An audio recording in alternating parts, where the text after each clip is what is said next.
చిన్న కథ మీ అందరికి ఆలోచించుకోవాలి. మీరు కూడా ఒకప్పుడు ఇనుంటారు కానీ మర్చిపోయి ఉంటారు. భస్మాసుడు ఉండేవాడు, జ్ఞాపకం ఉందా అందరికీ? ఈశ్వరుడి భక్తుడు భస్మాసురుడు. ఆయనతో తపస్సు చేశాడు బోళా శంకరుడు. ఆ తపస్సుకు మెచ్చిపోయాడు, కరుణించాడు, కోరుకోమన్నాడు. ఇమ్మీడియట్ గా భస్మాసుడు కోరింది, నేను ఎవరి తలపైన నెత్తి పెడితే, నెత్తిన చేయి పెడితే వాడు బూడిదైపోవాలా అని కోరుకున్నాడు. పాపం ముందు వెనక ఆలోచించలేదు. ఈశ్వరుడు ఆలోచించుకున్నా వరం ఇచ్చాను పో అన్నాడు.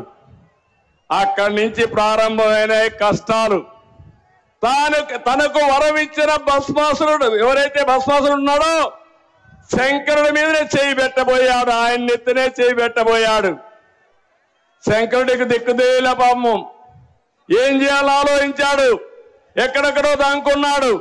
కడాన పోయి విష్ణువు దగ్గరికి పోయి తప్పైపోయింది, నేను వరమిచ్చాను, వాడు నానెత్తినే చేయబెడుతున్నాడు, కాపాడు మహోప్రభు అంటే అప్పుడు ఆయన మీరు చూస్తే విష్ణుమూర్తి మోహిని అవతారంలో వచ్చి ఈ భస్మాసురుణ్ణి మోసగించి కూడా అంటే మరిపరించి తర్వాత ఆయన చెయ్యి ఆయన ఎత్తినే పెట్టుకున్నాడు.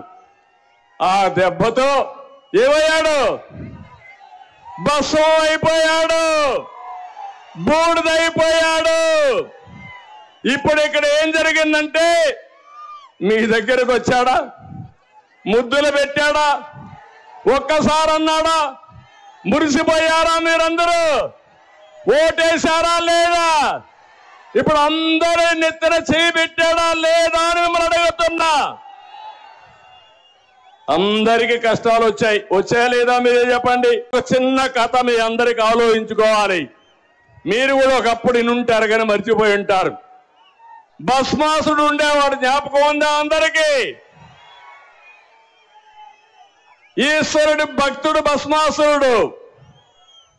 ఆయనతో తపస్సు చేశాడు బోళా శంకరుడు. ఆ తపస్సుకు మెచ్చిపోయాడు, కరుణించాడు, కోరుకోమన్నాడు. ఇమ్మీడియట్ గా భస్మాసుడు కోరింది, నేను ఎవరి తలపైన నెత్తి పెడితే, నెత్తిన చేయి పెడితే వాడు బూడిదైపోవాలా అని కోరుకున్నాడు. పాపం ముందు వెనక ఆలోచించలేదు. ఈశ్వరుడు ఆలోచించుకున్నా వరం ఇచ్చాను పో అన్నాడు. అక్కడి నుంచి ప్రారంభమైన కష్టాలు. తనకు వరం ఇచ్చిన భస్మాసురుడు, ఎవరైతే భస్మాసురుడు ఉన్నాడో శంకరుడి మీదనే చేయి పెట్టబోయాడు, ఆయన నెత్తినే చేయి పెట్టబోయాడు. శంకరుడికి దిక్కుదేల పాపం.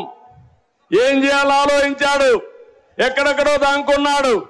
కడాన పోయి విష్ణువు దగ్గరికి పోయి తప్పైపోయింది, నేను వరమిచ్చాను, వాడు నానెత్తినే చేయబెడుతున్నాడు, కాపాడు మహోప్రభు అంటే అప్పుడు ఆయన మీరు చూస్తే విష్ణుమూర్తి మోహిని అవతారంలో వచ్చి ఈ భస్మాసురుణ్ణి మోసగించి కూడా అంటే మరిపరించి తర్వాత ఆయన చెయ్యి ఆయన ఎత్తినే పెట్టుకున్నాడు.